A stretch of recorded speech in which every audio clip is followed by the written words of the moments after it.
प्यारे बच्चों, अपना आज अपना पाठ चलेगा पाठ 2। पाठ का नाम है सबसे बड़ा गरीब धनी। इस पाठ को एक कहानी के माध्यम से बताया गया है और इस पाठ में 3 चरित्र मुख्य हैं। एक तो महिला है सुखिया नाम की, एक है डॉक्टर प्रसाद और एक है डॉक्टर प्रकाश। इसके अंदर बताया गया है कि सबसे बड़ा गरीब है वो एक धनी इंसान, और वो किस तरह से, वो किस बात से वो गरीब है। अब तुम्हें शब्द से पता चल रहा होगा धनी। धनी मतलब उसके पास पैसा तो खूब है, पैसों की दृष्टि से वो गरीब नहीं है। तो वो गरीब किस दृष्टि से है, इस पाठ में ये बताया गया है। वो गरीब है मानवता की दृष्टि से, इंसानियत की दृष्टि से और अपने गुणों की दृष्टि से। मतलब कि उसके अंदर मानवता नाम का उसके अंदर कोई भी गुण विद्यमान नहीं है, और निर्दयी है, घमंडी है। तो इस पाठ में क्या होता है, एक सुखिया नाम की महिला होती है। इस पाठ को पहले अपन कहानी के माध्यम से समझ लेते हैं। मैं आपको इसकी जो कहानी है वो मैं आपको शॉर्ट रूप में सुना देती हूँ, वो आप ध्यान से सुन लीजिए। इस पाठ में एक सुखिया नाम की महिला होती है। उसका नाम तो सुखिया होता है, लेकिन उसकी जो किस्मत होती है वो उसके नाम के बिल्कुल विपरीत होती है। तब क्या होता है, उसने बचपन से दुख देखे थे। उसके माता पिता का भी बचपन में ही देहांत हो गया। कुछ समय बाद उसकी शादी होती है और 2 साल के बाद में उसका एक पुत्र होता है। उसका नाम वो रखती है आनंद। फिर कुछ समय बाद उसके पति की भी मृत्यु हो जाती है। वो बहुत मेहनत मजदूरी करके अपने पुत्र को पालती है। एक बार क्या होता है, वो बहुत बीमार होती है। तब बीमार होने के बाद में भी वह मजदूरी पे जाती है और अपने बेटे का स्कूल में एडमिशन करवाती है। उसको पढ़ाने में भी सक्षम होती है। उसका बेटा भी बहुत होशियार था, सब टीचर्स उससे बहुत खुश थे। एक बार उसका बेटा बीमार हो जाता है। तब वो महिला डॉक्टर प्रसाद के पास जाती है कि मेरे पुत्र का इलाज कर दीजिए, मेरे पास पैसे नहीं हैं। उसकी फीस थी 100 रुपये। तो वो बोलता है कि तुम जैसे लोगों के लिए सरकारी हॉस्पिटल खुले हुए हैं। तो वो सरकारी अस्पताल में लेके जाती है उसको। सरकारी अस्पताल में लेके जाती है तो वहाँ पे डॉक्टर अपने टाइम के अनुसार उठ जाते हैं, कोई उसको मिलता नहीं है, चले जाते हैं सब अपनी ड्यूटी पूरी करके। फिर वो महिला रास्ते में आ रही होती है कि तभी अचानक से बारिश आना शुरू हो जाती है। फिर क्या होता है, वो एक पेड़ के नीचे अपने बेटे को लेकर के खड़ी होती है, लेकिन बारिश इतनी तेज़ थी वो पेड़ भी उन दोनों को नहीं बचा पाता और वो दोनों भीग जाते हैं। फिर वो भीगते भीगते घर आते हैं। वो सोचती है अब भीग तो चुके ही हैं, अब खड़े रहने से भी क्या मतलब है, रात भी काफ़ी हो जाएगी। ऐसे करके वो फिर अपने घर आती है तो वो बेटे के लिए काढ़ा बनाती है। तो उसका बेटा मुस्कुरा के कहता है कि माँ, तुमने इतने प्यार से काढ़ा बनाया है, इस काढ़े को पी कर के ही मेरा बुखार उतर जाएगा। फिर वाकई में वो उसको हाथ लगा के देखती है तो उसको आश्चर्य होता है कि उसका शरीर जो पहले बुखार से तप रहा था वो बिल्कुल ठंडा हो जाता है। तब वो बताती है कि हमारे स्कूल के मास्टर कहते हैं कि अगर बुखार हो तो हमें ठंडी पट्टी करनी चाहिए, लेकिन आपको इस बात का पता नहीं था, इसलिए देखो भगवान ने मुझे पूरा का पूरा ठंडे पानी से नहला दिया। इतनी बात हो जाती है, ठीक है। फिर क्या होता है, डॉक्टर प्रसाद का पुत्र होता है। उनके पुत्र शादी के 18 साल बाद में हुआ डॉक्टर प्रसाद के। फिर कुछ समय बाद उसको पता चलता है डॉक्टर प्रसाद को कि उसके पुत्र के हृदय में छेद है, मतलब उसके दिल में छेद है। तो उसका इलाज किसी भी दवाई से नहीं है, उसका केवल और केवल एक ही इलाज है, ऑपरेशन, शल्य चिकित्सा। उसने डॉक्टर प्रकाश का नाम सुना था। डॉक्टर प्रकाश जो हृदय की चिकित्सा के लिए मतलब अपने मतलब दिल के ऑपरेशन के लिए सभी जगह प्रसिद्ध थे। उन्होंने सोचा कि मैं तो बहुत अमीर हूँ, मोटी खासी रकम दे करके और पहले अपने बेटे का इलाज करवा लूँगा। लेकिन डॉक्टर प्रकाश बहुत अच्छे व्यक्ति थे, इंसानियत थी उनके अंदर। फिर वो उनको रकम देते हैं तो उनका अपॉइंटमेंट कैंसिल हो जाता है। डॉक्टर प्रकाश जो थे वो गरीबों का मुफ्त में इलाज करते थे, उनको दवाइयाँ भी फ्री देते थे, लेकिन अमीर लोगों से वो अच्छी खासी रकम लेते थे। फिर जैसे तैसे करके डॉक्टर प्रसाद का नंबर आया, उनके बेटे का इलाज हुआ, ऑपरेशन सफल हुआ तो डॉक्टर प्रसाद खुश हो गए। वो डॉक्टर प्रकाश के घर गए तो वहाँ पर एक महिला पौधों में पानी दे रही थी। तो डॉक्टर प्रसाद ने घमंडी स्वर में कहा, अरे मालिन, जाकर के डॉक्टर प्रकाश को बुला करके लाइए, मैं उनके लिए भेंट लेकर के आया हूँ। तो वो जो महिला जो पौधों में पानी दे रही थी वो उनको देखते ही आश्चर्यचकित रह गई। वो डॉक्टर को बुलाती है तो फिर वो दोनों मुलाकात करते हैं आपस में, डॉक्टर प्रसाद और डॉक्टर प्रकाश। तो डॉक्टर प्रसाद उनको अच्छी खासी रकम देते हैं, इनाम देते हैं, उससे खुश हो जाते हैं। तो उनको मिठाई देते हैं तो वो बोलते हैं कि मैं ये सब मिठाई विठाई मैं नहीं ले सकता, आप ले जाइए, बस बुरा मत मानिएगा, ठीक है। फिर वो डॉक्टर प्रकाश बोलते हैं कि लेकिन आपको मेरी तरफ से एक उपहार लेकर के जाना पड़ेगा। तो वो उपहार का एक लिफाफा डॉक्टर प्रसाद के हाथ में दे देते हैं। डॉक्टर प्रसाद उनको लेकर के घर चले जाते हैं। उपहार को खोलकर देखते हैं तो जो डॉक्टर प्रकाश ने डॉक्टर प्रसाद के पुत्र को ठीक करने के लिए जो मोटी रकम ली थी, जो फीस ली थी, वो फीस उन्होंने उनको वापस लौटा दी और साथ में एक छोटी सी चिट्ठी भी लिखी कि आदरणीय डॉक्टर प्रकाश, मैं वही बालक हूँ जिसको आपने बचपन में इलाज करने से मना कर दिया था और मेरी माँ का आपने तिरस्कार करके निकाल दिया था। मैं गरीबों से फ़ीस नहीं लेता, इस फीस की आपको ज़्यादा ज़रूरत है, मैं गरीबों का इलाज मुफ्त में करता हूँ। तो डॉक्टर प्रसाद को अपने किए पर बहुत पछतावा होता है। इस कहानी के माध्यम से यही बताया है कि हमें हमेशा गरीबों की सहायता करनी चाहिए, क्योंकि कोई भी इंसान पैसे से अमीर नहीं होता बल्कि वो दिल से अमीर होता है। अगर हमारे पास पैसा खूब है लेकिन हम लोग दिल के गरीब हैं तो वो पैसा हमारे किसी काम का नहीं है, बल्कि वो हमारे सर्वनाश का कारण बनता है। तो अब अपन इस पाठ को पढ़ना शुरू करते हैं। नाम तो था उसका सुखिया, पर सुख से उसके जीवन में शायद ही कभी भेंट हुई हो। अगर कोई नाम उसके जीवन से मेल खाता था तो वह था दुखिया। जैसे कि आपको बताया कि उसका नाम तो सुखिया था, लेकिन उसने बचपन से दुख ही दुख देखे थे। नाम के अनुसार उसका भाग्य बिल्कुल नहीं था।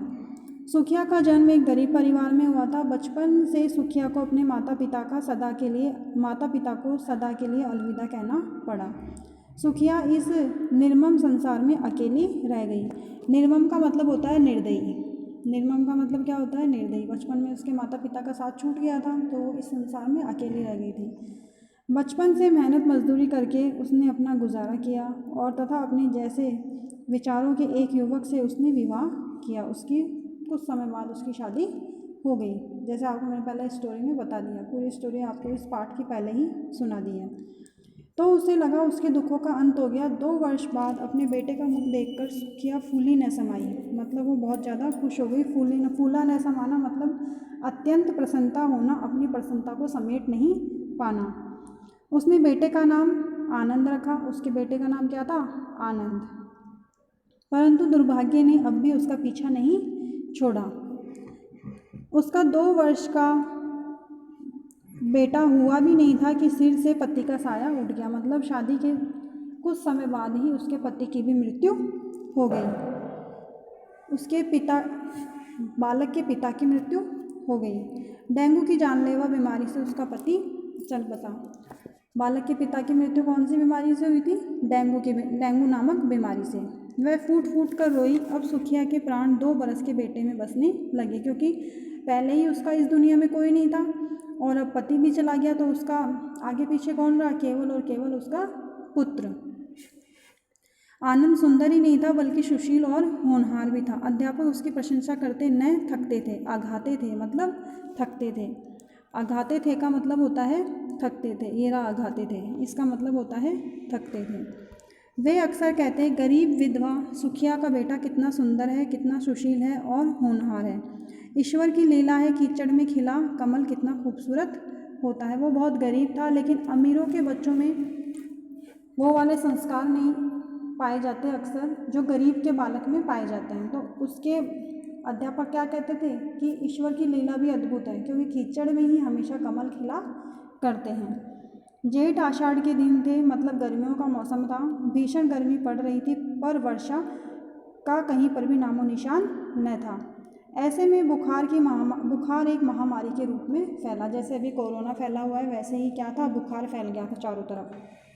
हर घर में कोई ना कोई बीमार पड़ा था। सुखिया एक दिन मजदूरी करके लौटी तो बेहाल थी। पड़ोस की एक दयालु स्त्री ने उसे जंगली घास फूस का काढ़ा बनाकर पीने की सलाह दी पर उससे कोई आराम नहीं हुआ। उस बुखार की चपेट में कौन आ गई, सुखिया भी आ गई। शरीर टूट रहा था फिर भी उसे मजबूरी में घर का काम करना पड़ा। वह अपने बालक की खातिर कई दिन तक तेज बुखार में भी काम करने जाती थी क्योंकि वो गरीब बहुत ज़्यादा थी और जब तक वो मजदूरी नहीं करेगी, कुछ पैसा नहीं कमाएगी, तब तक उसका गुजारा नहीं हो सकता था। आर्थिक स्थिति उसकी इतनी खराब थी तो वो बुखार में भी अपने घर पर नहीं रहती थी बल्कि वो कमाने जाती थी।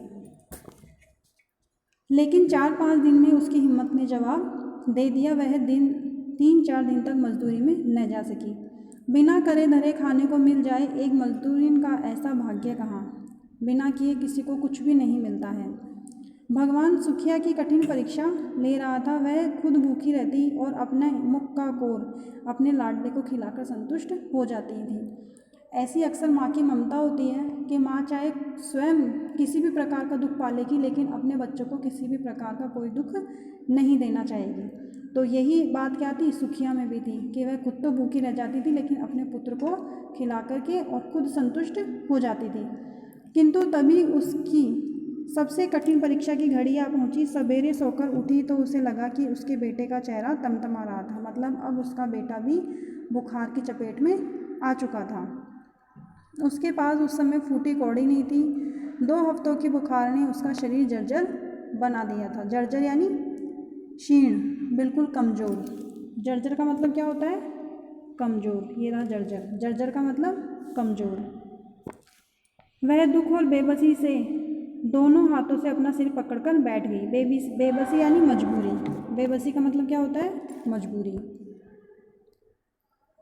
लेकिन कठिन परिस्थिति में हार मान जाना उसने सीखा नहीं था। मतलब वो हर परिस्थिति से लड़ना जानती थी क्योंकि उसने शुरू से ही उसके सामने ऐसी ही परिस्थितियां विद्यमान थी। उसने सुना था कि शहर के सबसे बड़े चिकित्सक डॉक्टर प्रसाद, जिनके अपन ने पहले जिक्र किया है, उनके अंदर इंसानियत नाम का उन्हें बिल्कुल भी गुण नहीं था। वो कौन है, डॉक्टर प्रसाद हैं। कि मरीज को देखने की फ़ीस 100 रुपये थी। उसने सोचा कि दवाइयाँ भी महंगी होंगी, उनमें से 100 रुपये से क्या कम खर्च आएगा। मतलब 100 रुपये तो डॉक्टर की फ़ीस है और 100-150 की दवाई हो जाएगी, टोटल मिला के 250 रुपये हो जाएंगे। अपने लाडले की कमज़ोरी दूर करने के लिए 50 रुपये के फल लाने होंगे।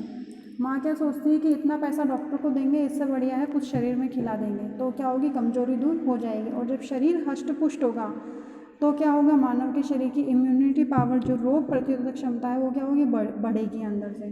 तो अपने आप ही क्या होगा, रोग का इलाज हो जाएगा। तो यही सोच क्या थी, सुखिया की भी थी। 250 रुपये कम में तो काम नहीं चलेगा। उसके जर्जर शरीर में न जाने कहाँ से अद्भुत शक्ति आ गई। वह इस झोंपड़ी से उस झोंपड़ी में दौड़ी किंतु 250 रुपये तो दूर 10 रुपये भी नहीं जुटा सकी। मतलब उसकी हालत इतनी कमज़ोर हो गई थी क्योंकि 4-5 दिन से वह मजदूरी पे नहीं गई थी। 4-5 दिन से मजदूरी पे नहीं गई, प्लस खुद भी बीमार थी और उसका बेटा भी क्या हो गया, बीमार हो गया। तो वो झोंपड़ी वो भीख मांगने नहीं जाती थी बल्कि वो उधार मांगने गई थी। वो भिखारी नहीं थी, ठीक है। शहर यहाँ से 6 किलोमीटर दूर था। वहाँ पैदल चलने में करीब 1.5 से 2 घंटे लगते थे। क्षीण गाय सुखिया ने अपने बेटे को पीठ पर लादा और किसी तरह गिरते पड़ते 3 घंटे में डॉक्टर प्रसाद के दवाखाने पहुंची। मतलब उसका बेटा इतना कमज़ोर हो चुका था कि वो उसको लेकर के गोद में गई, और वो खुद भी इतनी कमज़ोर थी। इसलिए यहाँ पर क्या आया है, क्षीणकाय आया है। क्षीणकाय यानी कमजोरी, कमज़ोर काया। ये रहा क्षीणकाय। क्षीणकाय मतलब कमज़ोर काया। आगे क्या होता है, यहाँ मरीजों की लंबी कतार लगी थी।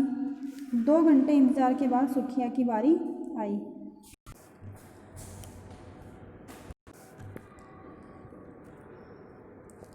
तब कहीं मरीज को डॉक्टर के भीतरी कमरे में जाने की अनुमति मिलती थी। मतलब मरीजों की लंबी कतार थी, 2 घंटे बाद में सुखिया का नंबर आया। बाहर एक बैठा व्यक्ति, अपन ने अक्सर हॉस्पिटल में देखा होगा, फ़ीस कहीं और जमा होती है, अंदर डॉक्टर के लिए अपॉइंटमेंट लेना पड़ता है। फिर फ़ीस जमा कराने की बात आई तो उस व्यक्ति ने सुखिया से कहा, बाबूजी, मेरे बेटे को बहुत तेज़ बुखार है, इस समय मेरे पास फूटी कौड़ी नहीं है। फूटी कौड़ी का मतलब होता है एक भी पैसा नहीं होना। मैं हाथ जोड़ती हूँ, मेरे बेटे को दवा दिला दीजिए, फ़ीस और दवा के पैसे मजदूरी करके चुका दूँगी। लेकिन गरीब की सुनता कौन है। मैं आपका यह एहसान ज़िंदगी भर नहीं भूलूँगी। ये उसने प्रार्थना की थी। क्या प्रार्थना की थी उसने, कि मैं आपका एक एक पैसा मजदूरी करके चुका दूँगी, लेकिन अभी मेरे पास नहीं है, अभी मेरे बेटे का इलाज करवा दीजिए। लेकिन फ़ीस जमा करने वाले व्यक्ति पर कोई असर नहीं हुआ। सुखिया ने उसके पैर पकड़े तो वह डॉक्टर से पूछने को राज़ी हो गया।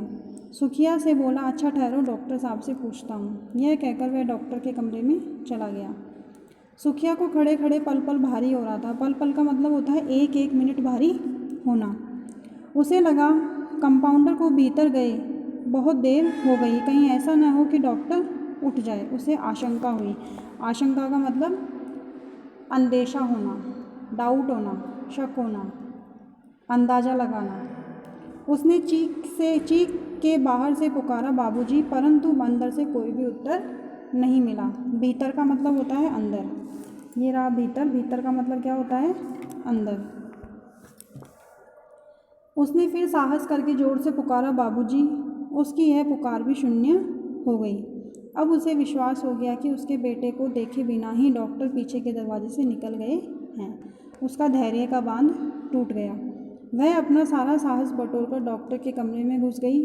कंपाउंडर डॉक्टर की मेज के पास खड़ा था। डॉक्टर प्रसाद दिन भर की कमाई के नोटों की भारी भरकम गड्डियाँ संभालने में व्यस्त थे।